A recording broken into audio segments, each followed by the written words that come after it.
안녕하십니까.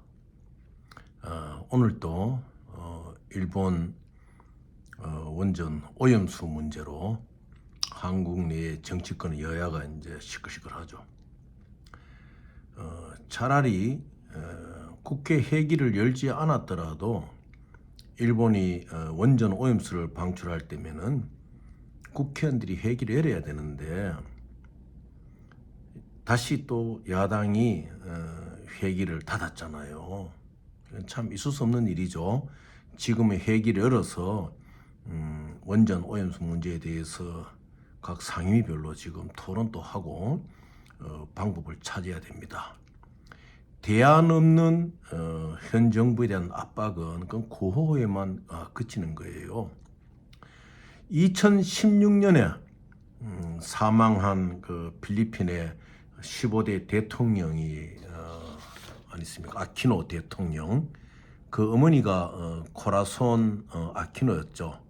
그 남편이 베니기노 아키노가 상원의원 당시에 1983년도 83년대 마닐라 공항에 도착을 할 때 마르코스의 그 당시 대통령이었던 마르코스를 추종하는 그 암살자에 의해서 사망하잖아요. 사망하고 필리핀에 이제 민주의 기운이 열면서 그 남편의 후광으로 베니기노 아키노 부인이 코라손 아키노죠. 코라손 아키노가 이제 대통령이 되고 또 그 어머니가 암으로 투병 중에 돌아가시니까 그 아들이 다시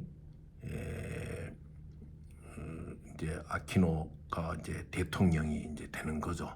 근데 이분은 또 61세 나이로 2016년도에 이제 아깝게 유명을 이제 달리하는데 이 아키노 대통령의 별명이 푸른 바다처럼 청렴한 정치인이었다. 이렇게 이제 아시아의 정치인들의 평가를 받아요. 오늘 이제 원전 오염수 문제로 이 우리의 이제 동해, 이 태평양 쪽, 또 더 나아가서는 뭐 이 전 세계 바다를 다 이야기하겠죠. 원전 오염수에 대해서 전부 다 걱정하는 이때에 오늘 문득 필리핀의 15대 대통령 아키노가 생각이 나더라고요. 푸른 바다처럼 청렴한 대통령이었다. 우리에게도 푸른 바다처럼 청렴한 정치인들이 있다면은 이 문제에 대해 가지고 지금 이렇게 여야 간의 정쟁의 산물로 삼지는 않을 것입니다. 여러분 아키노 대통령 잘 아시잖아요. 아키노 상원의원 1983년도에 아키노 상원의원이 필리핀 마닐라 공항에 도착하는 여객기 안에서 암살이 됩니다. 그 배후 조종이 현 필리핀 대통령 아버지였던 마르코스 대통령이었죠.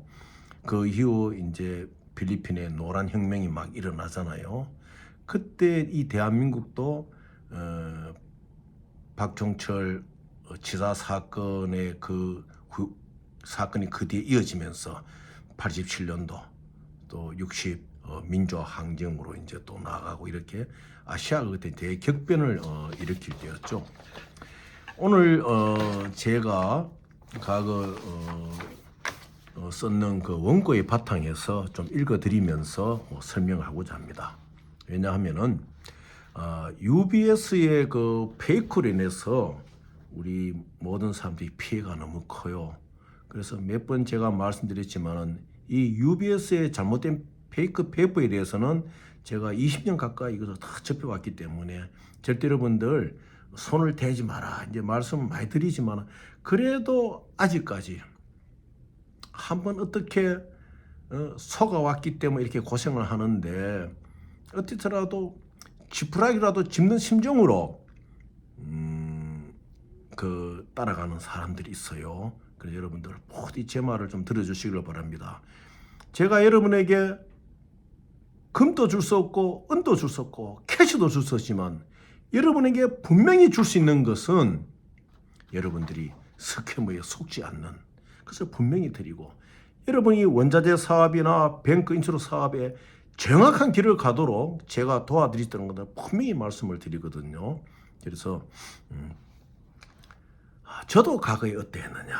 이게 좀 제가 쓴 글, 이게 한 20년 전 글이에요. 20년 전, 가까운 건 한 15년 전 글인데, 어제 그 말씀드렸던 제가 히스토리 펀드라는 책을 쓰면서 이제 금융 트레이딩 1번부터 시작했잖아요. 이게 6번째 제목에 속하는 거예요. 아시아 골드의 역사적 이해. 왜 이렇게 UBS를 가지고 스와르노니, 스카르노니, 또 인도네시아의 요가 지역의 오부족 회인이 이러한 허무맹랑한 이야기들이 집산되어 가지고 여러분들을 유혹하고 여러분들이 실적인 상황에서 믿도록 가느냐, 이게 이런 역사적인 이해를 해야 돼요. 어떤 역사 속에서 그러한 구멍이 생겼기 때문에 오늘날 이 스캐머들이 그러한 것을 가지고 여러분들에게 이야기를 하는 PPP 트레이딩도 마찬가지예요. SBS 한번 만들어 보지 못한 분들이, SBS 한번 또 손에 쥐어 보지 못한 분들이 그저 PPP 한다고 막 이래 막 하잖아요. 다 여러분들을, 정말 여러분들이 PPP를 하고 싶으면 저한테 또 질문하시면 돼요. 제가 또 설명해 주시는데, 제가 일단 한번 이걸 한번 읽어 보겠습니다. 미스터 스와르노의 UBS Confirmation Proof of Gold. 이 스와르노의 펀드나 인스트루먼트가 트레이딩 진입이 안 되거든요. 그런데 여러분들이 이것을 자꾸 속고 있고 여기에 유혹이 되는 것을 알기 위해서는 아시아에 있는 골드와 그 역사적 이해가 필요하다. 제가 읽어 나가면서 이제 또 설명을 드릴게요.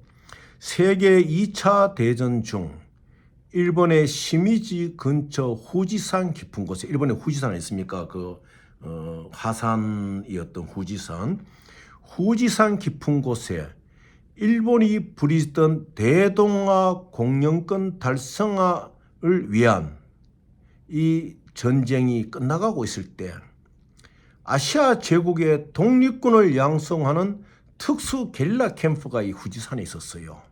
바로 미국랑 그 당시에 전쟁 당시에 정보국에서 조정되는, 여기에서 훈련받던 사람들이 누가 있었느냐. 속칭 인도네시아나 미얀마의 독립영웅으로 이름받는 사람들이 이 캠프를 거쳐갔다면 2차 대전 이후 미국의 주도하에 재편되었던 아시아의 오늘날 현실을 이해하기가 그렇게 어렵지 않을 것이다. 오늘날 우리나라에 이제 원전 오염수 문제도 지금 생겨나가잖아요. 이렇게 이 심각한 이 문제들이 야당은 이 기회를 대안을 잡지 않고 이것을 어떠한 정쟁에서 승리하는, 또 야당 대표의 사법적 리스크를 커버하고는 이것으로 지금 전투적 자세잖아요. 국민들을 생각하지 않고. 또 정부도 국민들이 보기에 왜 그럴까?